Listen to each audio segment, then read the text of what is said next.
Joining us now to review some of the headlines in today's newspaper from around the world is Arise News analyst Emmanuel Efeni. Great Malabite. Nice one. Rufai, you try. But you need to try harder. Good morning, Rufai. Good morning, Tunu. Great Malabite. Yes. Let's start the review with this day, Nigeria's newspaper of record. Yes, Dr. Bati is not available today. Now, the lead story, against mood of the nation. PDP retains chairmanship in the South. How two groups emerge over zoning of offices.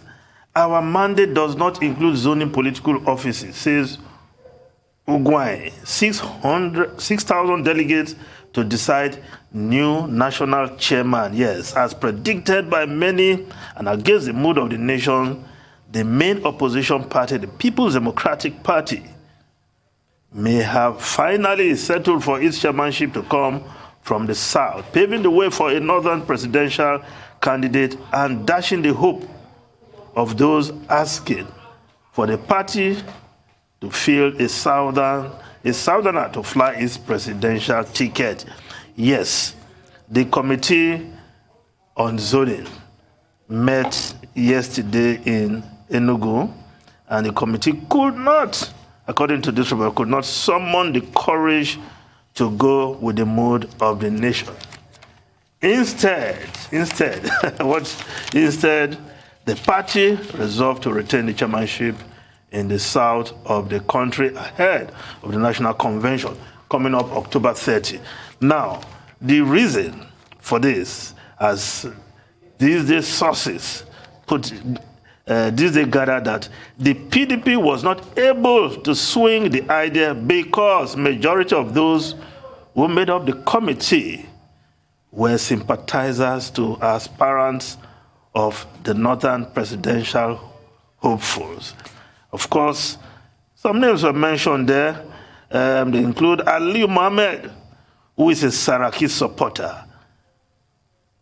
Mwazu Ali Babangida, who supports Atiku, is also a member of that committee. He supports Atiku openly. Of course, Ayodele Fayose, former the state governor, whose interest is not clear, but some believe is eyeing the chairmanship. Of course, there's Sule Lamido, who is also a member of that committee, himself has presidential ambitions. Boni Haruna, who supports Atiku. Of course, you don't need any stargazers to tell you who Boni Haruna supports. Recall that it was Boni Haruna who replaced Atiku when he was picked for as governor of Borno State, Adamawa State, when Atiku was picked as Obasanjo's running mate. So with these men, part of that committee, you expect something else? But one thing I can take from the interview with the one they call Brother Emmanuel Ogidi, yes, that's how he's better known in Delta and in political circles, is that perhaps there is still room for change, for PDP to key into the mood of the nation. Let's hope so. I want to give him the benefit of doubt because it will be very, very, and for good measure, this meeting is being held in Enugu, chaired by the governor of Enugu State. So, where do you leave the Igbo presidency? Is it for good measure that the Enugu State governor was appointed to head this committee to work towards an answer? And you say, well, your son was in charge of the committee. I hope that is not the case. But let's hope that PDP will do the needful. But there is that tendency within the party, a group who believe that, look, let's win the election. And the only way we can do so is to pick a northern candidate. I hope they will not be shocked. But if PDP carry on along this line, what will the APC do? Because both parties seem to be looking... They're waiting for one another, over their shoulders. So It's going to be an interesting, but the mood of the nation, and you know where I stand on this matter. Yeah. Presidency should come from the South, especially since we have had 8 years of, likely to have 8 years, by the grace of God, by 2023, of President Muhammadu Buhari, a northern president. So all those talk from Northern Elders Forum about, oh, heaven will not fall if a northern candidate becomes president. We are also insisting that for fairness, for equity, and for the happiness of every segment of this country, the presidency should shift come 2023. How these parties are going to swing it is up to them. But I'm sure Nigerians know what to do at the appropriate time. Yes, this story is also being reported by the Daily Independent newspaper, but not as categorical as Nigeria's newspaper of record this day. Daily Independent, National Convention, PTB Zoning Committee meeting ends in deadlock. Adjourned till September 30 to meet governors, other stakeholders. 600 delegates elect new National Working Committee members in October as Wike, Emmanuel, Darius chair subcommittees. Now, the Guardian newspaper, VAT controversy. Federal government heads to Supreme Court. Reps consider bill to back states. Federal government. Collection of VAT by IRS remains. Lagos. VAT collection will not impoverish other states. Reps, we are ready to revisit 5% oil firm profit share to host communities. Oil-producing communities are badly hurt by PIA, says Akwa Ibom Governor Udom Emmanuel. Well, certainly we have not heard the last of the VAT controversy. What will the legislators do? Do they really have any role in this matter? Yes, they can, that is to make law, but when the court is interpreting the law, should the legislature at that point be also intervening in the same matter? No, I would say no, because it's sub judice, so we have to wait until the outcome of the Supreme Court, and then they can decide what they want to do. But right now, sub judice really is just anything that can affect the deliberations of the court and the rulings that they could come to. And obviously, new legislation falls into that category. So I would say no. Now, the Daily Trust newspaper, as harvest sets in, middlemen mop up grains. Prices keep rising as consumers raise alarm. International speculators flood Nigerian markets. Situation getting out of hand. Experts. Now, you expect that in period of harvest, the prices of food items should come down because of abundance. But according to this report, some middlemen speculators are in the market mopping up these items, grains, yams, with a view to hoard and perhaps sell at a higher price when there are scarcity. I hope the government will also look at this, because in the past, the governments under Goodluck Jonathan, they buy these things and put in the strategic grain reserve. Yes. And when there's scarcity in the market, it's released into the market in order to stabilize price. Is anybody doing that? A new Minister of Agriculture is in place. That's a really good point. As he hit the ground running. And I think that's why we need to, introspect and look deeply at our challenges. The reason why middlemen can have a field day is because what storage capacity do we have for these grains? Post-harvest losses in Nigeria takes a big toll. I think it's over 30 to 40% of whatever produced that we lose because we can't store. We don't have enough factories to convert them, even to things like tomato puree and the likes. We thank God that we had a year that we didn't have a lot of, attack on our crops. Remember the year we had tomato Ebola, that our crops failed. We don't have things like locusts like they have in Kenya and some other parts. But our problem here Not to say we don't have other diseases that affect our crops, but the problem here is storage. What is the food, sort of like adequacy ratio? How long can we go, after harvesting without need for waiting for another planting season because we have in our storage capacity?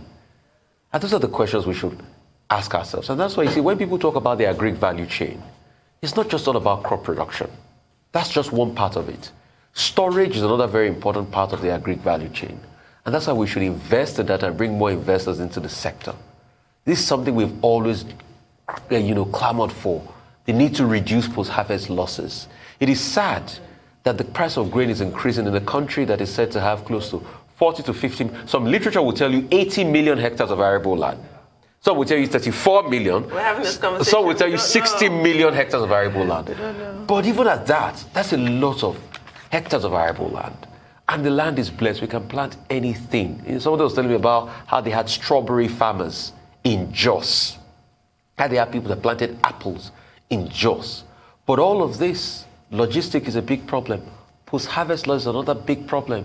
In fact, they talk about some marketplace in Benue that people bring their goods and produce to the market. If they don't finish selling it, you just leave it in the market like that. And these things go to spoil. The problem is not that we're not creating enough food. Insecurity has also hampered the problem of food production in this country. But we are wasting a lot of food. And it's getting too much. In a country where there's so much hunger, it's ironic. Well, but this report is about the fact that people are more, it's not as if they are going to get bad, but because people are mopping them, is also affecting pricing. You expect the price to come down when you have abundance of harvest. People are mopping them for cheap because the people that produce them don't have a place to store them. That's the problem. That's why the middlemen are mopping them up for cheap. To store? To store. Because the people that produce them, they don't have a place to store them. If you ask the rate at which the middlemen are buying those grains, almost for cheap. I mean, Kano has one of the biggest grain markets. Yes, in fact, according to this report, if you visit the Dawanau International Grain Market in that's Kano, about the biggest in the whole of West Africa. We're seen mopping up the grains. And the article also talks about the artificial scarcity in the market that they're creating. It's a huge problem. So it's because the people that have those grains in the market don't have a place to store it. I bet you some of the people buying this are taking them out of the country. Yes, they will. They will look for any means. They will come back to sell it to you at big. So if at this Dawana grain market, shouldn't we be getting some forex for that? But if properly organized, they would smuggle it. So, but if the government increase its silos and places to store, then people of the Dawana grain market, if they know that they can actually have storage in such a way that they can have access to their grains all year round and put them back in the market, they wouldn't sell to those international speculators. Well, you have a problem like this when you put a square peg in round hole, like we saw immediate past a Greek minister who has been absent from his duty, so to speak, before he was booted out by the president. For President Muhammadu Buhari to boot you out of his cabinet, then you must have been very bad. It takes a lot. That's the height of shade. Now, let's look at the New Telegraph newspaper. Election results. INEC disagrees with National Assembly over e-transmission, says it has capacity to transmit electronically. Redeem your image over Electoral Act, Samba tells Senate. I hope the Senate, in reconsidering or harmonizing this electoral bill, will do the needful, the National Assembly. And because Kaduna State organized local government election and they did electronic voting. And it worked. Nobody's complaining about the electronic voting in Kaduna as we speak. If they are complaining, it's about other things. Exactly. So for the National Assembly to take Nigerians back several steps with the kind of legislation they are putting in place, I don't think Nigerians will accept that. And they have the opportunity to redeem their image because the harmonization process should take care of those anomalies. I think their secret is out in the open, including the lawmakers that lied that in their village they had no network, when in fact they had 4G. network in their village, which they have been proven wrong. So I think they should just cover their face in shame and do what is right. The people want electronic transmission of their results. It's as simple as ABC. We want very credible election. Very credible election. And electronic transmission will bring about that level of credibility. And I think INEC should be commended for continuing to fight for this. Yes. Somebody is fighting for and we should all back INEC on this. Yes, we should. Yes. Now, the Punch newspaper, pensioners' hardship worsens as states owe backlog of gratuities. Kano, Ekiti, Enugu, Benue pensioners hard hit. States cite cash crunch.